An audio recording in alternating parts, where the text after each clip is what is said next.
سورۃ القاریہ قرآن مجید کی مکی صورتوں میں سے ایک ہے جس کا مرکزی موضوع قیامت کا ہولناک منظر اور اعمال کا وزن ہے۔ سورت کا آغاز لفظ القاریہ سے ہوتا ہے۔ ڈاکٹر صاحب فرماتے ہیں کہ القاریہ کے لفظی معنی ہیں کھٹکھٹانے والی یا دستک دینے والی۔ یہ ایسی آواز ہے جو دلوں کو دہلا دے گی۔ اس سے مراد وہ قیامت کا پہلا جھٹکا ہے جو اچانک آئے گا اور پورے کائنات کے نظام کو دھرم بھرم کر دے گا۔ انسانوں اور پہاڑوں کی حالت، پتنگوں کی مانند انسان، جس دن لوگ بکھرے ہوئے پتنگوں کی طرح ہوں گے۔ ہر شخص گھبراہٹ اور خوف میں ادھر ادھر بھاگ رہا ہوگا۔ پہاڑ جو دنیا میں مضبوط اور عظیم نظر آتے ہیں وہ روئی کے گالوں کی طرح اڑتے ہوئے نظر آئیں گے۔ یہ اس بات کی علامت ہے کہ قیامت کے دن زمین کا سارا نظام ٹوٹ جائے گا۔ میزان عمل، اس صورت کا سب سے اہم حصہ وہ ہے جہاں کامیابی اور ناکامی کا معیار بتایا گیا ہے۔ بھاری پلڑا، جس شخص کے نیک اعمال کا پلڑا بھاری ہوگا وہ عیش پسندیدہ یعنی خوشگوار زندگی میں ہوگا۔ یہاں ڈاکٹر صاحب تاکید کرتے ہیں کہ اصل کامیابی صرف ایمان اور عمل صالح کے وزن سے ملے گی۔ ہلکا پلڑا، جس کے اعمال کا وزن ہلکا رہ گیا، یعنی جس کے پاس ایمان یا اخلاص کی کمی تھی، اس کا ٹھکانہ حاویہ ہوگا۔ حاویہ کیا ہے؟ سورت کے آخر میں اللہ تعالیٰ سوال فرماتے ہیں کہ تمہیں کیا معلوم کہ حاویہ کیا ہے؟ اور پھر خود ہی جواب دیا، دہکتی ہوئی آگ۔ ڈاکٹر صاحب کے مطابق حاویہ کے ایک معنی گڑھا یا ماں کی گود کے بھی لیے گئے ہیں۔ جس طرح بچہ تکلیف میں ماں کی گود کی طرف بھاگتا ہے، اسی طرح گناہگار کا آخری ٹھکانہ وہ جہنم کا گڑھا ہوگا جہاں دہکتی ہوئی آگ اس کا استقبال کرے گی۔ سورہ تکاثر قرآن مجید کی ان صورتوں میں سے ہے جو انسان کو مادی زندگی کی حقیقت اور غفلت سے بیدار کرتی ہے۔ کثرت کی ہوس، سورت کا آغاز اس لفظ سے ہوتا ہے، تمہیں غفلت میں ڈال دیا کثرت کی طلب نے۔ ڈاکٹر صاحب فرماتے ہیں کہ تکاثر کا مطلب ہے ایک دوسرے سے بڑھ چڑھ کر مال، اولاد، عہدہ اور دنیاوی جاہ و جشم جمع کرنے کی کوشش کرنا۔ یہ مقابلہ بازی انسان کو اللہ کی یاد، آخرت کی فکر اور زندگی کے اصل مقصد سے غافل کر دیتی ہے۔ قبروں تک پہنچنا، یہاں تک کہ تم قبروں جا پہنچے۔ ڈاکٹر اسرار اس آیت کی وضاحت میں کہتے ہیں کہ انسان اپنی پوری زندگی اسی دوڑ دھوپ میں گزار دیتا ہے کہ میرے پاس دوسروں سے زیادہ ہو، اور اچانک موت اسے آ لیتی ہے۔ دنیا کی تمام رونقیں پیچھے رہ جاتی ہیں اور انسان تنہا قبر کے اندھیرے میں پہنچ جاتا ہے۔ علم الیقین اور عین الیقین، سورت میں یقین کے درجات کا ذکر ہے۔ علم الیقین، اگر انسان کو قرآن و سنت کے ذریعے وہ یقین حاصل ہو جائے جو موت کے بعد ہونے والا ہے تو وہ آج ہی اپنی زندگی بدل لے۔ عین الیقین، پھر فرمایا کہ تم جہنم کو اپنی آنکھوں سے دیکھ لو گے۔ یہ وہ وقت ہوگا جب پچھتاوے کا کوئی فائدہ نہیں ہوگا۔ نعمتوں کا حساب، سورت کا آغاز اس لرزہ خیز آیت پہ ہوتا ہے، پھر ضرور اس دن تم سے نعمتوں کے بارے میں سوال کیا جائے گا۔ ڈاکٹر صاحب اس کی تشریح میں فرماتے ہیں کہ اللہ نے جو بھی نعمت دی ہے، چاہے وہ صحت ہو، وقت ہو، مال ہو یا ذہانت، قیامت کے دن اس کا حساب دینا ہوگا۔ ہم نے ان نعمتوں کو اللہ کی رضا کے لیے استعمال کیا یا صرف اپنی خواہشات اور تکاثر، نمود و نمائش کے لیے؟ یہ وہ سوال ہے جو ہر مومن کو تڑپا دینے والا ہے۔ سورۃ العصر قرآن مجید کی جامع ترین صورتوں میں سے ایک ہے۔ امام شافعی کا قول ہے کہ اگر قرآن میں صرف یہی ایک صورت نازل ہوتی تو انسانوں کی ہدایت کے لیے کافی تھی۔ زمانے کی قسم، سورت کا آغاز زمانے کی قسم سے ہوتا ہے۔ ڈاکٹر صاحب فرماتے ہیں کہ زمانہ اس بات پہ گواہ ہے کہ انسانی تاریخ میں وہی لوگ کامیاب ہوئے جنہوں نے وقت کی قدر کی اور ایمان لائے۔ اثر سے مراد گزرتا ہوا وقت بھی ہے، جو برف کی طرح پگھل رہا ہے۔ انسان کے پاس محدود وقت ہے اور وہ مسلسل خسارے کی طرف بڑھ رہا ہے۔ عالمگیر خسارہ، یقیناً تمام انسان خسارے میں ہیں۔ ڈاکٹر صاحب اس آیت کی وضاحت میں بہت زور دیتے تھے کہ کامیابی کا معیار دنیاوی مال و دولت یا شہرت نہیں ہے۔ اگر کسی کے پاس یہ 4 صفات جو اگلی آیت میں آ رہی ہیں نہیں ہیں، تو وہ چاہے دنیا کا کتنا ہی بڑا کامیاب انسان کیوں نہ نظر آئے، اللہ کے نزدیک وہ ناکام اور خسارے میں ہے۔ نجات کی 4 شرائط۔ ڈاکٹر صاحب کے نزدیک نجات کے لیے ان 4 شرائط کا ہونا لازمی ہے۔ کسی ایک کو چھوڑ کر کامیابی ممکن نہیں۔ پہلی، ایمان، صرف زبانی اقرار نہیں بلکہ دل کا وہ یقین جو انسان کے عمل سے ظاہر ہو۔ عمل صالح، وہ نیک اعمال جو خالص اللہ کی رضا کے لیے کیے جائیں۔ تواصوا بالحق، حق کی وصیت کرنا، یعنی دوسروں کو نیکی کی دعوت دینا اور معاشرے میں خیر پھیلانا۔ تواصوا بالصبر، صبر کی وصیت کرنا۔ حق کی راہ میں آنے والی مشکلات پہ خود بھی جمے رہنا اور دوسروں کو بھی ثابت قدمی کی تلقین دینا۔ ڈاکٹر سرار اس صورت سے یہ اہم نقطہ نکالتے ہیں کہ صرف اپنی اصلاح، ایمان اور عمل صالح کافی نہیں۔ جب تک انسان ایک دوسرے کو نصیحت کرنے کے عمل میں شریک نہیں ہوتا، وہ خسارے سے مکمل طور پہ باہر نہیں نکل سکتا۔ یہ ایک اجتماعی جدوجہد کا نام ہے جسے ڈاکٹر صاحب اقامت دین کی بنیاد قرار دیتے تھے۔ سورہ حمزہ مکی صورتوں میں سے ہے جو اخلاقی گراوٹ اور مادہ پرستی کے انجام پر کڑی ضرب لگاتی ہے۔ بدگوئی اور عیب جوئی۔ سورت کا آغاز ایک سخت وعید سے ہوتا ہے۔ ہلاکت ہے ہر اس شخص کے لیے جو منہ در منہ عیب نکالنے والا اور پیٹھ پیچھے برائی کرنے والا ہو۔ ہمزہ، ڈاکٹر صاحب فرماتے ہیں کہ اس سے مراد وہ شخص ہے جو دوسروں کی تذلیل کرے، اشارے کنیوں سے مذاق اڑائے، سامنے سے تانا دے۔ لمزہ، اس سے مراد وہ شخص ہے جو پیٹھ پیچھے غیبت کرے اور لوگوں کے عیب ٹٹولتا پھرے۔ یہ دونوں رویے تکبر کی علامت ہیں، جہاں انسان خود کو برتر اور دوسروں کو حقیر سمجھتا ہے۔ مال کی محبت اور گنتی، جس نے مال جمع کیا اور اسے گن گن کر رکھا۔ ڈاکٹر اسرار اس آیت کی تشریح میں فرماتے ہیں کہ یہاں مذمت صرف مال کی نہیں بلکہ ذہنیت کی ہے، جہاں انسان مال کو اپنا سب کچھ سمجھ لے۔ گن گن کر رکھنا اس حرص اور کنجوسی کی طرف اشارہ ہے، جہاں انسان کو لگتا ہے کہ اس کا مال اسے ہمیشہ زندہ رکھے گا۔ یہ ایک نفسیاتی دھوکہ ہے جو انسان کو آخرت سے غافل کر دیتا ہے۔ الحطمہ، توڑ پھوڑ دینے والی آگ۔ اللہ تعالیٰ فرماتے ہیں کہ ایسے شخص کو حطمہ میں پھینک دیا جائے گا۔ حطمہ کے معنی ڈاکٹر صاحب کے مطابق اس کا مادہ حطم ہے، جس کے معنی ہیں ریزہ ریزہ کر دینا یا چورا چورا کر دینا۔ یہ وہ آگ ہے جو ہڈیوں تک کو توڑ ڈالے گی۔ یہ اللہ کی بھڑکائی ہوئی آگ ہے۔ دنیا کی آگ انسان کو باہر سے جلاتی ہے، لیکن یہ آگ جو دلوں تک جا پہنچے گی، یعنی یہ انسان کے احساسات اور اس کے تکبر کے مرکز یعنی دل کو اپنی لپیٹ میں لے لے گی۔ بند ستونوں میں قید۔ سورت کے آخر میں بتایا گیا ہے کہ یہ آگ ان پر بند کر دی جائے گی، لمبے لمبے ستونوں میں۔ ڈاکٹر صاحب اس کی وضاحت میں فرماتے ہیں کہ یہ قید تنہائی اور ابدی مایوسی کی انتہا ہے۔ مجرم کے لیے نکلنے کا کوئی راستہ نہیں ہوگا اور اس آگ کے ستونوں میں جکڑا جائے گا۔ ڈاکٹر صاحب اس صورت کے ذریعے 2 بڑے فتنوں سے بچنے کی تاکید کرتے ہیں: اخلاقی پرستی، دوسروں کی تحقیر کرنا اور اپنی زبان سے کسی کی عزت نفس کو مجروح کرنا; مادہ پرستی، مال کو اپنا خدا بنا لینا اور یہ سمجھنا کہ دنیاوی وسائل ہی اصل کامیابی ہیں۔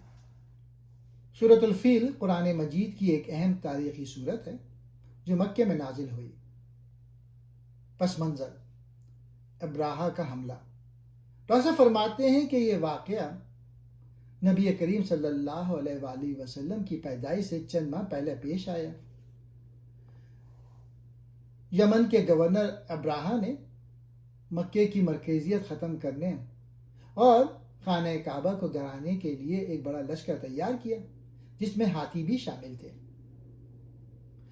مکے والے مادی طور پر اتنے بڑے لشکر کا مقابلہ کرنے کی طاقت نہیں رکھتے تھے، اس لیے انہوں نے معاملہ اللہ پر چھوڑ کر پہاڑوں میں پناہ لے لی۔ اللہ کی تدبیر، کیا اس نے ان کی تدبیر کو اکارت نہیں کر دیا؟ ڈاکٹر اسرار اس نقطے پہ زور دیتے ہیں کہ ابراہا کا اصل ہدف کعبے کی عمارت کو ڈھانا تھا، تاکہ عربوں کی توجہ یمن میں بنے اس کے کلیسا کی طرف ہو جائے، لیکن اللہ نے اس کی پوری منصوبہ بندی کو خاک میں ملا دیا۔ ابابیل، ایک موجزاتی عذاب، اور ان پر پرندوں کے جھنڈ بھیج دیے۔ ڈاکٹر صاحب کی تشریح کے مطابق اللہ نے ہاتھیوں جیسے دیو ہیکل جانوروں کو تباہ کرنے کے لیے ننھے منھے پرندے بھیجے، جن کی چونچ اور پنجوں میں کنکریاں سے جیل تھیں۔ یہ اس بات کی نشانی ہے کہ جب اللہ کسی کو ہلاک کرنا چاہے تو مادی وسائل اور طاقت کوئی معنی نہیں رکھتی۔ کھائے ہوئے بھوسے کی مانند، پھر انہیں ایسا کر دیا جیسے کھایا ہوا بھوسا۔ جب وہ کنکریاں ابراہا کے لشکر پر گریں تو ان کے جسم گلنے لگے اور وہ ایسے ہو گئے جیسے جانوروں کا کھایا ہوا چارہ یا بھوسا ہوتا ہے، جسے وہ ہضم کر کے نکال دیتے ہیں۔ یہ ان کے تکبر کا عبرتناک انجام تھا۔ ڈاکٹر اسرار کے مطابق اس صورت سے چند بڑے نتائج اخذ کرتے ہیں۔ اللہ کا گھر محفوظ ہے۔ یہ واقعہ اس بات کی دلیل تھا کہ کعبے کا کوئی مادی محافظ نہ بھی ہو، تب بھی اللہ اس کی حفاظت کا ذمہ دار ہے۔ قریش پر اتمام حجت، اللہ نے قریش پر یہ احسان جتایا کہ اس نے انہیں تباہی سے بچایا، لہٰذا انہیں چاہیے کہ وہ بتوں کو چھوڑ کر صرف اس گھر کے رب کی عبادت کریں۔ نبوت کا پیش خیمہ، یہ واقعہ ایک طرح سے نبی کریم صلی اللہ علیہ وآلہ وسلم کی آمد کے لیے زمین ہموار کرنے کا ذریعہ بنا، کیونکہ اس واقعے نے پورے عرب میں مکہ اور کعبے کی عظمت کو دوبارہ قائم کر دیا۔ سورۃ القریش ڈاکٹر اسرار کے نزدیک نعمتوں کی یاد دہانی، اللہ کی خصوصی حفاظت اور شکر کے نتیجے میں عبادت کی طرف بلانے کا ایک نہایت جامع پیغام ہے۔ یہ سورۃ الفیل کے بعد فوراً آتی ہے اور دونوں صورتیں مل کر ایک ہی مضمون مکمل کرتی ہیں۔ اللہ نے قریش کو بچایا، اب ان پر لازم ہے کہ وہ اسی رب کی عبادت کریں۔ اللہ نے ابراہا کو اس لیے ہلاک کیا تاکہ مکے کا امن برقرار رہے اور قریش کی وہ حیثیت قائم رہے جس کی وجہ سے وہ پورے عرب میں بے خوف و خطر سفر کرتے تھے۔ 2 تجارتی سفر انہیں مانوس کر دیا سردی اور گرمی کے سفروں سے۔ ڈاکٹر صاحب اس کی وضاحت میں بتاتے ہیں کہ مکہ ایک بنجر وادی تھی جہاں کھیتی باڑی ممکن نہ تھی۔ قریش کی معیشت کا دار و مدار تجارت پہ تھا۔ وہ سردیوں میں یمن یعنی جنوب کی طرف جاتے تھے اور گرمیوں میں شام شمال کی طرف۔ چونکہ وہ خادم کعبہ تھے، اس لیے پورے عرب کے قبائل ان کا احترام کرتے تھے اور کوئی ان کے قافلوں کو لوٹتا نہیں تھا۔ یہ اللہ کا بہت بڑا احسان تھا جس نے انہیں معاشی تحفظ دیا۔ بندگی کا مطلب، بس انہیں چاہیے کہ اس کے گھر کے رب کی عبادت کریں۔ ڈاکٹر اسرار ایک اہم نقطہ بیان کرتے ہیں کہ اللہ نے قریش کو جو عزت، امن اور رزق دیا وہ ان کی اپنی کسی خوبی کی وجہ سے نہیں بلکہ اس گھر کعبے کی نسبت سے تھا۔ لہٰذا ان کا اصل فرض یہ تھا کہ وہ بت پرستی چھوڑ کر صرف اللہ کی عبادت کرتے اور اس کے دین کو قائم کرتے۔ 2 بنیادی نعمتیں، رزق اور امن۔ سورت کے آخر میں اللہ نے اپنی 2 عظیم نعمتوں کا ذکر فرمایا جس نے انہیں بھوک میں کھانا کھلایا، یعنی بنجر زمین کے باوجود انہیں خوشحال کیا، اور انہیں خوف سے امن دیا، یعنی دشمنوں کے حملے اور راستوں کی ڈکیتیوں سے محفوظ رکھا۔ ڈاکٹر اسرار اس صورت کو نعمتوں کی یاد دہانی اور عبادت کی دعوت کہتے ہیں۔ سورۃ الماؤن قرآن مجید کی ایک نہایت اہم سورت ہے جو دین کی اصل روح، عبادت کی حقیقت اور سماجی ذمہ داری کو واضح کرتی ہے۔ ڈاکٹر اسرار احمد کے مطابق یہ سورت بتاتی ہے کہ اگر انسان کے اندر حقیقی ایمان نہیں ہوتا تو اس کی عبادت بھی بے روح اور منافقانہ ہو جاتی ہے۔ دین کو جھٹلانے والا کون؟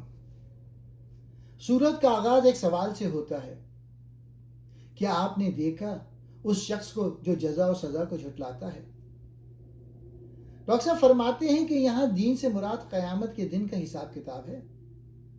اللہ تعالیٰ یہاں یہ نہیں فرما رہا کہ وہ شخص مشرک ہے یا کافر، بلکہ اس کی کچھ عملی علامات بتا رہا ہے جو اس کے لیے بے یقین ہونے کا ثبوت ہے۔ عملی علامات: یتیم اور مسکین سے بدسلوکی، یتیم کو دھکے دینا۔ اس سے مراد وہ شخص ہے جس کے دل میں یتیم کے لیے کوئی رحم نہیں، جو اسے اس کے حق سے محروم رکھتا ہے یا اسے حقارت سے دھتکار دیتا ہے۔ مسکین کو کھانا کھلانے کی ترغیب نہ دینا۔ ڈاکٹر صاحب یہاں ایک باریک نکتہ بیان کرتے تھے کہ اللہ نے صرف یہ نہیں کہا کہ وہ کھانا نہیں کھلاتا، بلکہ یہ کہا کہ وہ ترغیب بھی نہیں دیتا، یعنی اس کا معاشرتی رویہ ہی ایسا ہے کہ وہ غریبوں کی فلاح و بہبود کے لیے آواز تک نہیں اٹھاتا۔ یہاں ایک حیران کن بات بیان ہوئی ہے، نماز پڑھنے والوں کے لیے بھی تباہی ہے، لیکن کون؟ وہ لوگ جو نماز میں غفلت کرتے ہیں، جو نماز کو سنجیدگی سے نہیں لیتے۔ ڈاکٹر اسرار کے مطابق یہ ایسے لوگ ہیں جن کی نماز روح کے بغیر ایک رسم بن جاتی ہے۔ یہ لوگ ریاکاری کرتے ہیں، یعنی لوگوں کو دکھانے کے لیے عبادت کرتے ہیں، اللہ کی رضا کے لیے نہیں۔ وہ معمولی مدد بھی روک لیتے ہیں۔ ڈاکٹر اسرار کے مطابق معاون سے مراد چھوٹی چھوٹی چیزیں ہیں، جیسے برتن، روزمرہ کے سامان، معمولی مدد، یعنی وہ لوگ انتہائی خود غرض ہوتے ہیں۔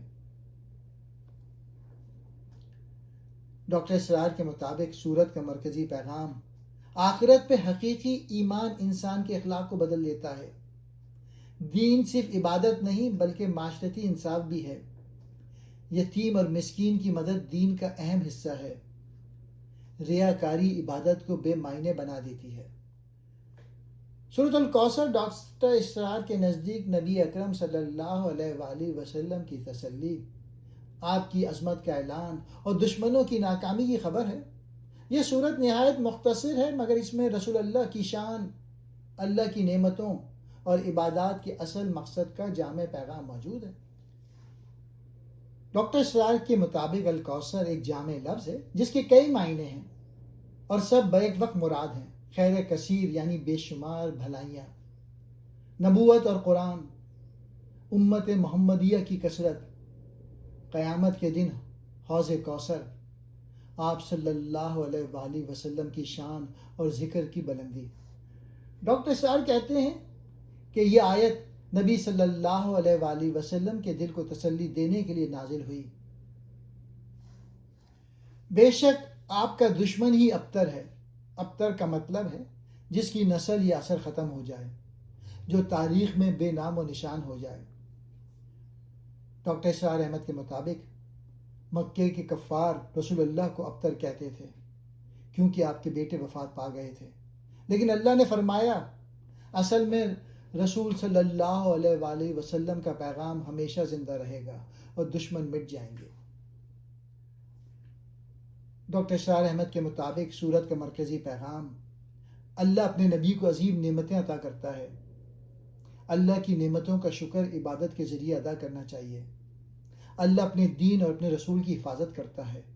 حق ہمیشہ باقی رہتا ہے اور باطل مٹ جاتا ہے۔ سورۃ الکافرون قرآن مجید کی ان اہم صورتوں میں سے ہے جو حق اور باطل کے درمیان ایک واضح لائن کھینچتی ہے۔ پس منظر، مفاہمت کی پیشکش۔ ڈاکٹر فرماتے ہیں کہ یہ صورت اس وقت نازل ہوئی جب کفار مکہ نے نبی کریم صلی اللہ علیہ وآلہ وسلم کے سامنے ایک کمپرومائز پیش کیا۔ انہوں نے کہا کہ 1 سال ہم آپ کے رب کی عبادت کریں اور 1 سال آپ ہمارے بتوں کی عبادت کریں۔ اس صورت کے ذریعے اللہ تعالیٰ نے اس طرح کی کسی بھی مفاہمت یا مذہبی کھچڑی بنانے کے امکان کو قطعی طور پہ مسترد کر دیا۔ 2 ٹوک اعلان، کہہ دیجئے کہ اے کافرون۔ ڈاکٹر اسرار اس نقطے پہ زور دیتے ہیں کہ یہاں قل کہہ دیجئے کا حکم ظاہر کرتا ہے کہ اب نرمی کا وقت نہیں بلکہ 2 ٹوک جواب دینے کا وقت ہے۔ اے کافروں کہہ کر انہیں مخاطب کرنا اس بات کا اعلان ہے کہ تمہارا اور ہمارا راستہ بالکل جدا ہو چکا ہے۔ عبادت میں عدم اشتراک۔ سورت کی اگلی آیت میں ایک ہی بات کو تکرار کے ساتھ بیان کیا گیا ہے۔ ڈاکٹر صاحب اس تکرار کی وضاحت میں فرماتے ہیں کہ یہاں 2 باتیں کہی گئی ہیں، حال و مستقبل۔ میں ان کی عبادت نہیں کروں گا جن کی تم کرتے ہو۔ طرز عبادت، میرا طریقہ اور تمہارا طریقہ کبھی ایک نہیں ہو سکتا۔ اس کا مقصد یہ واضح کرنا تھا کہ توحید اور شرک 2 متضاد چیزیں ہیں جو ایک جگہ جمع نہیں ہو سکتی۔ تمہارا دین تمہارے لیے، میرا میرے لیے۔ سورت کا اختتام اس مشہور آیت پہ ہوتا ہے۔ ڈاکٹر صاحب اس کے 2 اہم پہلو بیان کرتے ہیں۔ برات کا اظہار، یہ کسی سیکولر صلح کا اعلان نہیں بلکہ اس کا مطلب یہ ہے کہ اب تمہارے اور ہمارے درمیان کوئی سمجھوتا نہیں ہو سکتا۔ اگر تم کفر پر اڑے ہوئے ہو تو اس کا انجام تم بھگتو گے، اور میں اپنے رب کے دین پر قائم ہوں۔ دعوت کی بنیاد، یہ آیت واضح کرتی ہے کہ دین میں کوئی جبر نہیں، لیکن حق اور باطل کے راستے بالکل الگ ہیں۔ سورۃ النصر قرآن مجید کی ایک چھوٹی مگر نہایت معنی خیز سورت ہے۔ ڈاکٹر اسرار کے مطابق یہ سورت اسلام کی کامیابی، فتح مکہ اور اللہ کی مدد کے شکر کا درس دیتی ہے۔ یہ سورت پروفٹ محمد کی نبوت کے اختتام کے قریب نازل ہوئی اور اس میں فتح مکہ اور دین اسلام کی عوامی کامیابی کی خوشخبری دی گئی۔ یہ سورت 3 بنیادی نکات پہ مبنی ہے۔ اللہ کی مدد سے دین کی فتح، لوگوں کا اسلام کی طرف رجحان، اللہ کی حمد و شکر اور توبہ کا درس۔ جب اللہ کی مدد اور فتح آ جائے، ڈاکٹر اسرار احمد کے مطابق فتح مکہ اور اسلام کی کامیابی اللہ کی مدد کے بغیر ممکن نہیں تھی۔ یہ فتح دنیاوی طاقت یا لوگوں کی سازش سے نہیں بلکہ اللہ کی عنایت سے ہوئی۔ اور تم دیکھو گے کہ لوگ جماعتوں کی شکل میں اللہ کے دین میں داخل ہو رہے ہیں، لوگ خود بخود اسلام قبول کر رہے ہیں۔ یہ اس بات کی نشاندہی ہے کہ اسلام کی دعوت کامیاب ہو رہی ہے۔ ڈاکٹر اسرار کہتے ہیں کہ یہ آیت اسلام کی عالمی فتح کی پیشن گوئی ہے، لہٰذا اپنے رب کی حمد و ثنا کرو اور اس سے توبہ طلب کرو، بے شک وہ بہت توبہ قبول کرنے والا ہے۔ ڈاکٹر اسرار کے مطابق کامیابی پہ غرور نہیں کرنا چاہیے۔ اصل سبق یہ ہے کہ اللہ کی مدد اور فضل پہ شکر گزار رہنا ضروری ہے۔ ہر فتح کے بعد استغفار اور عبادت انسان کے ایمان کو مضبوط کرتی ہے۔ سورۃ المسد، جسے سورہ لہب بھی کہا جاتا ہے، مکی دور کی ایک ایسی سورت ہے جس میں دشمنان اسلام کے انجام اور خاص طور پر ابو لہب کی دشمنی کا ذکر ہے۔ ڈاکٹر اسرار اس سورت کی تشریح میں حق اور باطل کی کشمکش اور خاندانی عصبیت کی نفی پر زور دیتے ہیں۔ پس منظر، دعوت حق اور ابو لہب کا کردار۔ ڈاکٹر صاحب فرماتے ہیں کہ جب نبی کریم صلی اللہ علیہ وآلہ وسلم نے کوہ صفا پر کھڑے ہو کر قریش کو پہلی بار اعلانیہ دعوت دی تو آپ صلی اللہ علیہ وآلہ وسلم کے اپنے سگے چچا ابو لہب نے انتہائی بدتمیزی سے کہا، تیرے ہاتھ ٹوٹیں، کیا تو نے ہمیں اس لیے جمع کیا تھا؟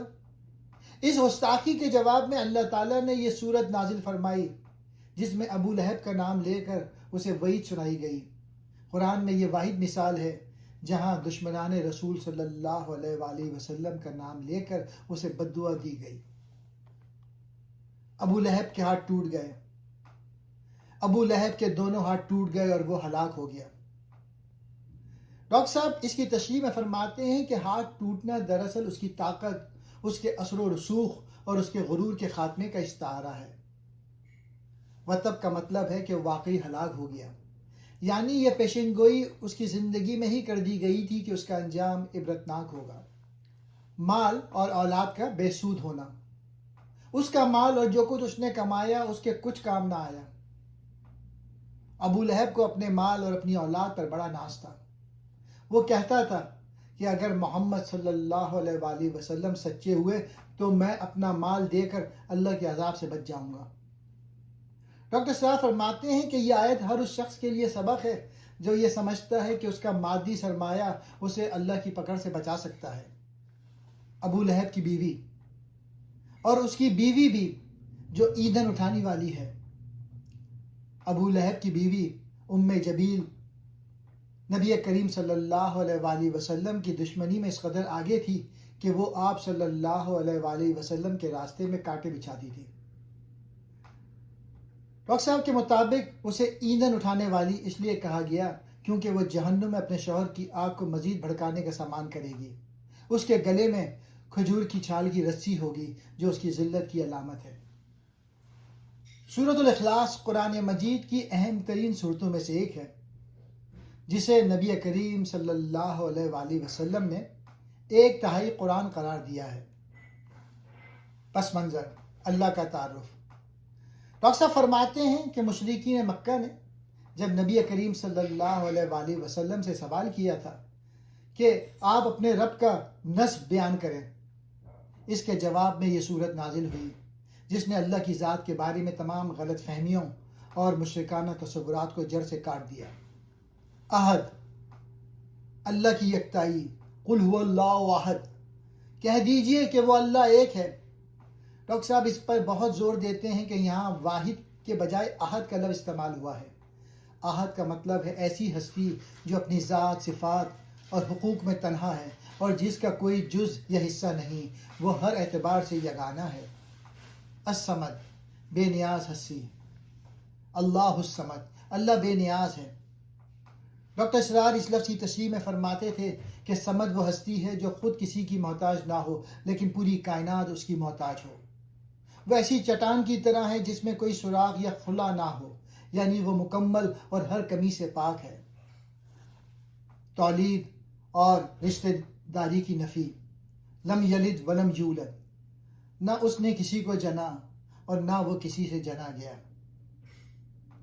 اس آیت کے ذریعے ڈاکٹر صاحب عیسائیت، بیٹے کا تصور، اور مشرکین مکہ، بیٹیوں کا تصور کے باطل نظریات کی تردید کرتے تھے۔ اللہ کا کوئی باپ ہے نہ کوئی بیٹا۔ وہ زماں و مکان کی ان مادی حدود سے بالاتر ہے جہاں افزائش نسل کی ضرورت ہوتی ہے۔ کفواً، ہمسری کی نفی۔ ولم یکن لہ کفواً احد، اور کوئی اس کا ہمسر نہیں ہے۔ سورت کا اختتام اس اعلان پہ ہوتا ہے کہ پوری کائنات میں کوئی ایک ہستی بھی ایسی نہیں جو اللہ کے برابر ہو، اس کی ہم پلہ ہو یا اس جیسی صفات رکھتی ہو۔ سورۃ الفلق ڈاکٹر اسرار کے نزدیک شر کے ہر ظاہری اور باطنی حملے سے اللہ کی پناہ مانگنے کا جامع ترین طریقہ ہے۔ یہ صورت انسان کو سکھاتی ہے کہ دنیا میں موجود ہر قسم کے خطرات، قدرتی، انسانی، روحانی، نفسیاتی، سے حقیقی حفاظت صرف اللہ کے پاس ہے۔ ڈاکٹر اسرار اسے روحانی ڈھال اور مومن کی روزانہ کی حفاظت کا لازمی حصہ قرار دیتے ہیں۔ رب الفلق، پوپ ہٹنے والے کا رب۔ سورت کا آغاز اس طرح ہوتا ہے، کہہ دیجئے کہ میں پناہ مانگتا ہوں صبح کے پوپ ہٹنے والے رب کی۔ ڈاکٹر صاحب فرماتے ہیں کہ فلق کے معنی پھاڑنے کے ہیں۔ جس طرح اللہ رات کی تاریکی کو پھاڑ کر صبح کی روشنی نکالتا ہے، اسی طرح وہ انسان کو مصیبتوں کے اندھیرے سے نکال کر عافیت کی روشنی میں لانے کی قدرت رکھتا ہے۔ یہ انسان کو ایک امید دیتا ہے کہ اندھیرا کتنا ہی گہرا کیوں نہ ہو، اللہ اسے دور کر سکتا ہے۔ مخلوقات کے شر سے پناہ، ہر اس چیز کے شر سے جو اس نے پیدا کی۔ ڈاکٹر اسرار یہاں ایک اہم نقطہ بیان کرتے ہیں کہ اللہ کی پیدا کی ہوئی ہر چیز اپنی اصل میں بری نہیں ہے، لیکن اس کے اندر شر کا پہلو موجود ہو سکتا ہے۔ مثلاً آگ نفع بخش ہے لیکن جلا بھی سکتی ہے۔ یہاں ہم اللہ کی مخلوقات کے اسی نقصان دہ پہلو سے پناہ مانگتے ہیں۔ اندھیری رات کا شر، اور اندھیری رات کے شر سے جب وہ چھا جائے۔ ڈاکٹر صاحب کی تشریح کے مطابق رات کی تاریکی میں جرائم، درندے، موذی جانور اور شیطانی قوتیں زیادہ سرگرم ہو جاتی ہیں۔ اندھیرا انسان کو بے بس کر دیتا ہے، اس لیے خاص طور پر اس وقت کے شر سے پناہ مانگی گئی ہے۔ جادو اور حسد کا شر۔ سورت کے آخری حصے میں دو انتہائی خطرناک شرور کا ذکر ہے۔ گروہوں میں پھونک مارنے والیاں، اس سے مراد جادو ٹونا کرنے والے لوگ۔ ڈاکٹر صاحب فرماتے تھے کہ جادو ایک حقیقت ہے جس کا اثر انسان کے اعصاب پر ہو سکتا ہے، اور اس کا علاج صرف اللہ کے کلام سے پناہ مانگنا ہے۔ حسد کرنے والے کے شر سے جب وہ حسد کرے۔ ڈاکٹر صاحب کے مطابق حسد وہ آگ ہے جو نیکیوں کو کھا جاتی ہے۔ حاسد کی نظر اور اس کی بدخواہی سے بچنے کے لیے اللہ کی پناہ ہی واحد حل ہے۔ سورۃ الناس ڈاکٹر اسرار کے نزدیک انسان کے باطل، دل اور ذہن پر ہونے والے سب سے خطرناک حملے وسوسے سے اللہ کی پناہ مانگنے کا مکمل نظام ہے۔ اگر سورۃ الفلق بیرونی شر سے حفاظت ہے تو سورۃ الناس اندرونی شر سے حفاظت ہے۔ ڈاکٹر اسرار اسے روحانی حفاظت کی آخری ڈھال کہتے ہیں۔ اللہ کی 3 صفات کے ذریعے پناہ۔ سورت کے آغاز میں اللہ کی 3 صفات بیان کی گئی ہیں، اور ڈاکٹر اسرار کے مطابق یہ تینوں انسان کے اندرونی نظام کو مضبوط کرتی ہیں۔ پہلی، رب الناس، تربیت کرنے والا، سنبھالنے والا۔ رب وہ ہے جو پیدا کرے، پالے، سنوارے، حفاظت کرے۔ انسان کا دل سب سے زیادہ اللہ کی ربوبیت کا محتاج ہے۔ وسوسوں سے بچنے کے لیے دل کو رب کی پناہ چاہیے۔ ملک الناس، دوسرا، بادشاہ، حاکم۔ انسان کے دل پہ کئی قوتیں حکومت کرنا چاہتی ہیں، خواہشات، خوف، غصہ، شیطان، مگر اصل حاکم اللہ ہے۔ جب انسان اللہ کو اپنا بادشاہ مان لیتا ہے تو باطنی فتنوں کی حکومت ٹوٹ جاتی ہے۔ تیسرا، الہ الناس، معبود، محبوب۔ انسان جس سے محبت کرے اسی کی پیروی کرتا ہے۔ اگر محبت اللہ سے ہو تو دل پاک رہتا ہے، اگر محبت دنیا، نفس یا شیطان سے ہو تو دل بگڑ جاتا ہے۔ ڈاکٹر اسرار کہتے ہیں وسوسوں سے بچنے کے لیے دل کا رب بھی اللہ ہو، بادشاہ بھی اللہ ہو اور محبوب بھی اللہ ہو۔ وسوسے کا اصل دشمن۔ ڈاکٹر اسرار کے مطابق وسواس وہ باریک خیال ہے جو دل میں چپکے سے داخل ہوتا ہے۔ خناس وہ ہے جو بار بار چھپ کر واپس آتا ہے۔ شیطان کا سب سے بڑا ہتھیار وسوسہ ہے، برا خیال، شک، خوف، گناہ کی ترغیب۔ یہ آیت بتاتی ہے کہ شیطان سامنے سے نہیں آتا، دل میں سرگوشی کرتا ہے۔ جب انسان اللہ کو یاد کرے تو پیچھے ہٹ جاتا ہے، جب انسان غافل ہو جائے تو وہ دوبارہ حملہ کرتا ہے۔ وسوسے کا میدان، انسان کا دل۔ ڈاکٹر اسرار کے مطابق شیطان کا حملہ دل پر ہوتا ہے، جسم پر نہیں۔ وہ خیالات، شک، خوف، حسد، تکبر، گناہ کی خواہش سب دل میں ڈالتا ہے۔ دل اگر کمزور ہو تو وسوسے اثر کرتا ہے، اگر مضبوط ہو تو ٹوٹ جاتا ہے۔ یہ آیت انسان کو اپنے دل کی حفاظت کی طرف متوجہ کرتی ہے۔ وسوسے ڈالنے والے 2 گروہ۔ ڈاکٹر اسرار کے مطابق وسوسے صرف جنات نہیں ڈالتے، انسان بھی وسوسے ڈالنے والے ہوتے ہیں۔ برے دوست، غلط نظریات، فتنہ پھیلانے والے لوگ، گمراہ کرنے والے رہنما، میڈیا، ماحول، معاشرہ۔ یہ آیت بتاتی ہے کہ شیطان 2 طرح کے ہیں، جناتی شیطان، انسانی شیطان۔ ڈاکٹر اسرار کہتے ہیں بعض اوقات انسانوں کے وسوسے جنات سے بھی زیادہ خطرناک ہوتے ہیں۔ شکریہ۔